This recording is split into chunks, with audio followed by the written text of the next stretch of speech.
Movie की starting होती है एक फाइट को दिखाते हुए, जहाँ पे बहुत सारे मॉन्स्टर्स ने एक सिटी पर अटैक कर दिया था और उन्हें रोक रही थी राइका नाम की एक लड़की। एक मॉन्स्टर उसकी तरफ कार फेंक के उसे जख्मी करने वाला होता है कि तभी उसका टीम मेंबर वहाँ पर आता है और उसे बचा लेता है। उन सबकी बहुत लड़ाई होती है, लेकिन इस लड़ाई में मॉन्स्टर के हाथों राइका का टीम मेंबर मारा जाता है, लेकिन मरते मरते उसने उस मॉन्स्टर को भी फायर करके मार दिया था। दूसरी तरफ हम देखते हैं कि एक जगह पर किसी चीज की टाइमिंग चल रही है, काउंटडाउन चल रहा है। राइका अपने दोस्त की डेथ पर काफी उदास हो जाती है और वो वहाँ से टेलीपोर्ट होने लगती है कहीं और जाने के लिए। सीन चेंज होता है और हम एक लड़के को देखते हैं जिसका नाम मसारू था। वो फोन पर किसी से बात कर रहा होता है और उसके हाथ में बर्थडे केक होता है अपने छोटे भाई के लिए। वो स्टेशन पर खड़ा होता है कि तभी वो देखता है कि एक आदमी एक बूढ़े आदमी को मार रहा है, उसे टॉर्चर कर रहा है। वो उस बूढ़े आदमी के पास जाता है ताकि उसे बचा सके, लेकिन वो किलर उसे वहाँ पर मार देता है, यानी मसारू को। हमें यही लगता है कि वो मर चुका है, लेकिन अगले ही सीन में वो खुद को जिंदा पाता है एक बंद कमरे में।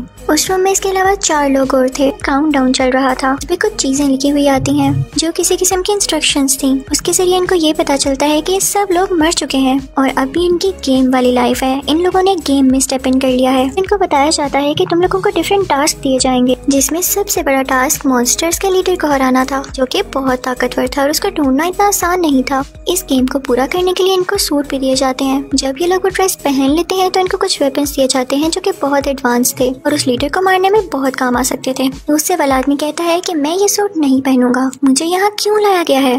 तो यंग लड़का उसे शूट कर देता है कि अभी से इतनी प्रॉब्लम्स खड़ी कर रहा है तो बाद में जाके ये तो हमें खेलने ही नहीं देगा। वो गुस्से वाले लड़का तो मारा जाता है, लेकिन ये सब लोग ड्रेसअप होके और अपने अपने वेपन्स यानी हथियार लेके वहाँ से टेलीपोर्ट हो जाते हैं, यानी किसी और जगह चले जाते हैं। वो ऐसी जगह पर जाते हैं जहाँ पे मॉन्स्टर्स ने अटैक कर रखा था। वहाँ पर पहुँचते ही एक ज़ॉम्बी इन पर अटैक कर देता है। राइका और मिडिल एज आदमी से लड़ने की कोशिश करते हैं, लेकिन उसको हरा नहीं पाते। तभी वो यंग लड़का उसके सामने आता है। उसके पास जो वेपन था वो बहुत एडवांस था, उसे उसको यूज करने का तरीका भी आता था, जिसे शूट करके वो ज़ॉम्बी को मार देता है। मसारू बहुत परेशान होता है कि आखिर हो क्या रहा है और हमें यहाँ पर क्यों लाया गया है। तो मिडिल एज आदमी उसे बताता है कि हम अपनी पिछली दुनिया में मर चुके हैं और हमें इस गेम में सरवाइव करने के लिए लाया गया है, ताकि हम सीख सकें कि जिंदा कैसे रहना है। और असल में हमें चुना गया है मॉन्स्टर्स को मारने के लिए। वो बताता है कि राइका का टीम मेंबर जो कि मॉन्स्टर्स से लड़ते हुए मारा गया, वो मॉन्स्टर्स के अटैक से सिटी को बचा रहा था। वो बताता है कि हमें जल्द से जल्द ये टास्क कंप्लीट करना होगा, वरना हमारे ग्रुप में से भी एक टीम मेंबर मारा जाएगा। उस सिटी में चारों तरफ मॉन्स्टर्स फैले हुए थे। इनको एक जायंट मॉन्स्टर देख लेता है और इन पर हमला करने के लिए आगे बढ़ता है।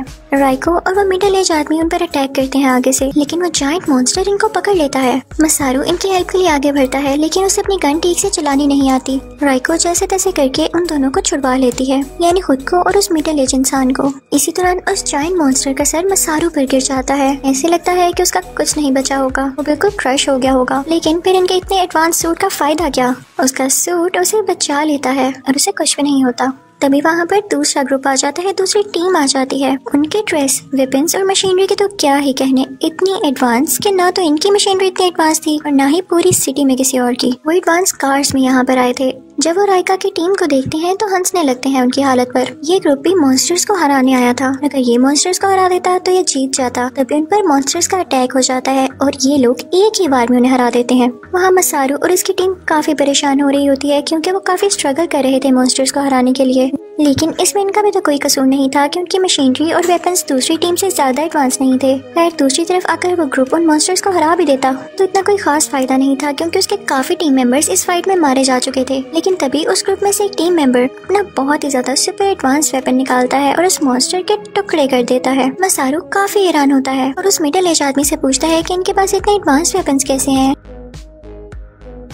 तो वो मसारू को बताता है कि तुम नहीं हो, मैं जानता हूँ तुम्हें नहीं पता होगा, लेकिन टास्क के एंड में जो जीत जाता है उसको उसी रूम में वापस बुलाया जाता है। अगर उसकी स्कोरिंग ज्यादा हो उसे 3 बोनसेस मिलते हैं। बोनस की पहली ऑप्शन होती है कि आप कोई भी एडवांस वेपन चूज कर लें। दूसरा ऑप्शन ये है कि अगर कोई आपका टीम मेंबर मर चुका है और आप उसे वापस लाना चाहते हैं तो आप ऐसा कर सकते हैं। और तीसरी ऑप्शन ये है कि सब कुछ भुलाकर इस गेम में जो जो चीजें मिली है वो सब लौटा कर आप अपनी असली जिंदगी में वापस जा सकते हैं। वो बताता है कि दूसरा ग्रुप ये गेम काफी बार जीत चुका है, इसीलिए उनके पास एडवांस वेपन्स और एडवांस मशीनरी है। उनकी ये बातें वो यंग लड़का भी सुन रहा होता है। अब उनके ड्रेस में एक स्पेशल चीज ये थी कि वो इनविजिबल हो जाया करता था, जिससे वो इंसान किसी को न नजर आ सके। वो खुद को इनविजिबल कर देता है और वहाँ से चला जाता है ताकि पूरे 100 पॉइंट्स उसी को मिल सके और वो अपनी मर्जी का ऑप्शन सिलेक्ट कर सके। ये सारे मॉन्स्टर्स अटैक कर रहे थे लोगों पर। जब मसारू मसारू ये देखता है तो उसे बहुत बुरा लगता है और वो आगे बढ़ता है लोगों को बचाने के लिए। तभी वो मिडिल एज आदमी उसे कहता है कि ऐसा नहीं करो, हमारा मेन टास्क मॉन्स्टर्स के लीडर को मारना है, ना कि इन छोटे मोटे मॉन्स्टर्स को। अगर हम रास्ते में इन्हीं को मारते रहे तो हमारी एनर्जी भी कम हो सकती है और हमारी जान को भी खतरा है, तो क्यों ना फुल फोकस वहीं रखा जाए।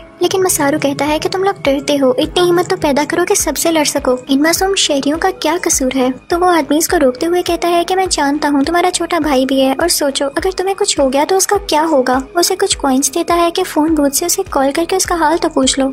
वो अपने भाई को कॉल करता है, उसका भाई खाना खा रहा होता है। ये सारे अटैक्स असली दुनिया में चल रहे थे। तो मसारू अपने भाई से कहता है कि शहर के हालात काफी खराब हैं, तुम प्लीज अपने घर में ही रहना, मैं जल्द आ जाऊंगा। उधर ही मॉन्स्टर्स का लीडर भी इनकी सारी बातें सुन रहा होता है। अब मसारू बाहर आता है तो देखता है कि पूरे मॉन्स्टर्स अटैक करने पर तुले हुए हैं, लेकिन उनके अगेंस्ट जो दूसरा ग्रुप था उसे भी कोई फर्क नहीं पड़ता था कि मॉन्स्टर्स मरे या ना, क्योंकि वो लोग भी यही सोच रखते थे कि हमें बस लीडर को मारना है ताकि जल्द से जल्द जीत सकें। लेकिन मसारू का दिल बहुत नरम था, वो लोगों की जान भी बचाना चाहता था। उस दौरान एक आंख वाला जायंट मॉन्स्टर शहर तबाह कर रहा होता है और मसारू उसके पास जाके उसे पंच करता है तो उस मॉन्स्टर को काफी दर्द होती है और वो पीछे हो जाता है। मसारू को पता चलता है कि उसके सूट में तो काफी ज्यादा पावर है। वो उस मॉन्स्टर के ऊपर से काफी ज्यादा ऊंची जंप लगाता है, लेकिन वो मॉन्स्टर उसे पकड़ लेता है और उसे खाने ही वाला होता है कि तभी दूसरे ग्रुप की एक फीमेल टीम मेंबर आती है और उसे बचा लेती है। दूसरे ग्रुप की टीम मेंबर उसे कहती है कि हमें ऐसा नहीं करना, हमारा कंसर्न सिर्फ लीडर को मारना है। लेकिन मसारू कहता है कि नहीं, मुझे परवाह है इन लोगों की जानों की भी, इनसे पता नहीं कितने लोग जुड़े हैं। उसी तरह से अपने छोटे भाई का भी ख्याल आ रहा था। वो जाकर उस मॉन्स्टर से लड़ाई करने लगता है और वो मॉन्स्टर भी उस पर अटैक करने लगता है। तभी दूसरे ग्रुप की टीम मेंबर उसके सामने आ जाती है, लेकिन वो मॉन्स्टर काफी स्ट्रॉन्ग होता है। वो उसी लड़की को पकड़ लेता है। मसारू उस लड़की की गन लेता है और उसी गन से उस मॉन्स्टर पर अटैक करने लगता है, उसे शूट करने लगता है और इस बार उसके वार जाया नहीं जाते और फाइनली वो मॉन्स्टर मर जाता है, उसके पीसीस हो जाते हैं।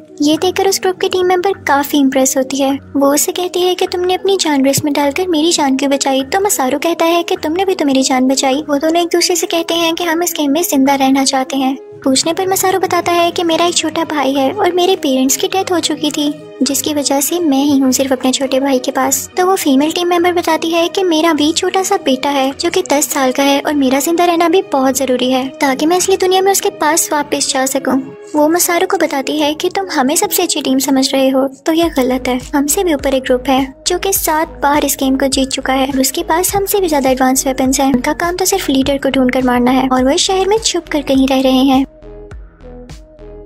दूसरी तरफ हम देखते हैं कि पानी से 2 सिंगों वाला एक बहुत ही बड़ा मॉन्स्टर बाहर निकलता है और वो सिटी पर अटैक करने लगता है। उसी के जितना बड़ा एक जायंट आता है जो कि लोहे से बना था, यानी उसकी पूरी की पूरी बॉडी मेटल से बनी हुई थी। वो कोई और नहीं बल्कि वही ग्रुप था जो बाकी के 2 ग्रुप से भी ऊपर था। इन दोनों जायंट्स की आपस में लड़ाई होने लगती है। ये लड़ाई राइका और वो मिडिल एज आदमी भी देख रहे होते हैं। तभी वहाँ पर आर्मी आती है और इन पर अटैक करने लगती है। इसी दौरान एक और मॉन्स्टर भी आता है जिसे आर्मी शूट करने लगती है, लेकिन वो इतना बड़ा और स्ट्रॉन्ग था कि उसे कुछ भी नहीं हो रहा था। वो शैतान के जैसे देखने वाले मॉन्स्टर के 2 पर भी थे। मसारू उसे अपनी गन से शूट करके एक वेब बना देता है जिसके अंदर वो उसे बांध देता है, लेकिन इसका उस पर कोई असर नहीं होता। वो सारी रस्सियां तोड़ के आजाद हो जाता है और अब बढ़ा होता है मसारू की तरफ। दूसरे ग्रुप के मेंबर्स जो सेकंड नंबर पे थे, उनमें से 2 टीम मेंबर्स उस मॉन्स्टर को मारने के लिए आगे बढ़ते हैं। हर पॉसिबल कोशिश करने के बाद, उसको शूट करने के बाद, उससे फाइट करने के बाद भी उस मॉन्स्टर को कुछ नहीं होता। उनमें से एक टीम मेंबर को वो मॉन्स्टर पकड़ लेता है, लेकिन वो टीम मेंबर फिर भी नहीं रुकता और उस पर मुसलसल अटैक्स कर रहा होता है। अटैक्स की वजह से वो मॉन्स्टर आखिरकार मारा जाता है, लेकिन इस दौरान वो खुद भी इतना जख्मी हो चुका था कि वो भी सरवाइव नहीं कर पाता।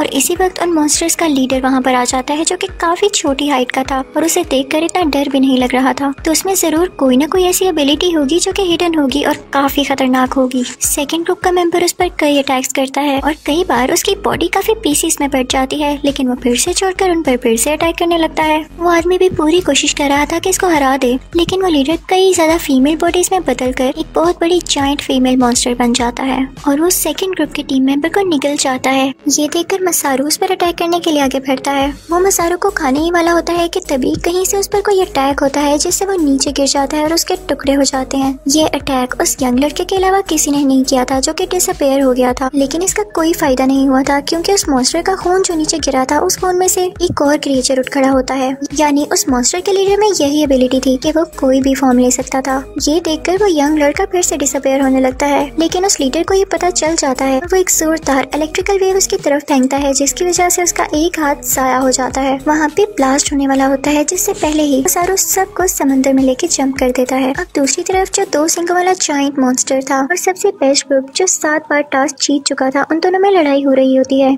कि तभी वो ग्रुप एक छोटे साइज में बदलकर उस मॉन्स्टर के सर पर आ जाता है और उस पर ऐसी जगह अटैक करता है जिससे वो मॉन्स्टर मर जाता है। अब वो बेस्ट ग्रुप यहाँ पर आता है जहाँ पर इन मॉन्स्टर्स का लीडर था। वो अपनी गन से वेव्स निकालने लगता है, जिससे वो मॉन्स्टर लीडर पीसेस में बदल जाता है। लेकिन वो इतनी आसानी से मर कैसे सकता था?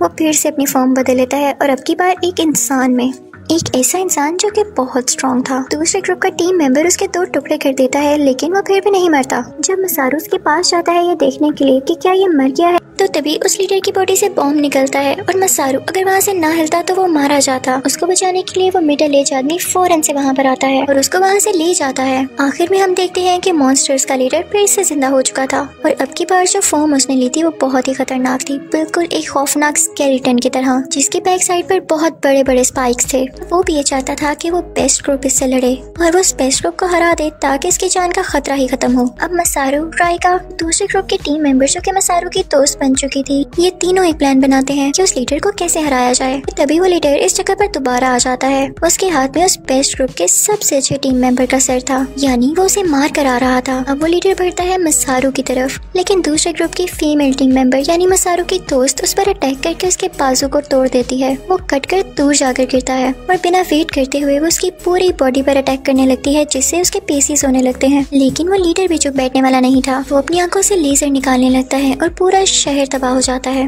बहुत बड़ा धमाका होता है जिसमें मसारू भी काफी जख्मी हो जाता है। उसके दोनों पाँव उसके जिस्म से लहता हो जाते हैं, लेकिन वो लीडर फिर भी उसकी जान नहीं छोड़ता और उसकी तरफ बढ़ता है उसे मारने के लिए। लेकिन तभी पीछे से मसारू की दोस्त यानी उस ग्रुप की फीमेल टीम मेंबर उसकी तरफ बढ़ती है और उस मॉन्स्टर्स के लीडर पर अटैक करने लगती है। लेकिन वो लीडर अपनी आंखों से लेजर निकाल के उस बेचारी फीमेल टीम मेंबर के 2 टुकड़े कर देता है और वो मारी जाती है। मसारू काफी दुखी हो जाता है, लेकिन उसके पास अभी दुखी होने का टाइम नहीं था। वो फौरन से उस फीमेल टीम मेंबर की गन उठाता है और उससे उस पर वार करने लगता है। वो उस मॉन्स्टर लीडर पर कई लेजर अटैक करता है, जिससे फाइनली वो काफी जख्मी हो जाता है और उसको रीजनरेट होने का मौका ही नहीं मिल रहा था और यहाँ पे फाइनली उसकी डेथ हो जाती है। अब इस गेम में सिर्फ 4 कैरेक्टर्स ही बाकी बचे थे, एक मसारू, एक राइका, एक मिडिल एज आदमी और एक वो यंग आदमी। वो लोग यहाँ से टेलीपोर्ट होकर उसी रूम में आ जाते हैं जहाँ से गेम स्टार्ट हुई थी। इस टास्क में मसारू को 100 पॉइंट्स मिलते हैं। वो चाहता तो अपने घर वापस जा सकता था, लेकिन वो ये ऑप्शन सेलेक्ट करता है कि वो अपनी दोस्त यानी उस फीमेल टीम मेंबर को जिंदा कर सके। अब वो फीमेल टीम मेंबर जिंदा होकर इनके पास आ जाती है और यहाँ पर हमें एक बहुत हैरत अंगेज बात पता चलती है कि मसारू ने ये गेम पहली बार नहीं खेली थी, बल्कि वो ये गेम खेलता रहता था और इनके ग्रुप का लीडर था। वो कहता है कि मैं हर बार अपनी टीम मेंबर को रिवाइव किया करता था, लेकिन लास्ट टाइम जब मैं जीता तो मैंने ये ऑप्शन सेलेक्ट किया था कि मैं अपनी फैमिली के पास वापस चला जाऊँ, लेकिन उस दुनिया में जाते ही मैं दोबारा से मारा गया और मैं फिर से इस गेम में आ गया। और इसी के साथ ये मूवी खत्म हो जाती है। Thank you for watching.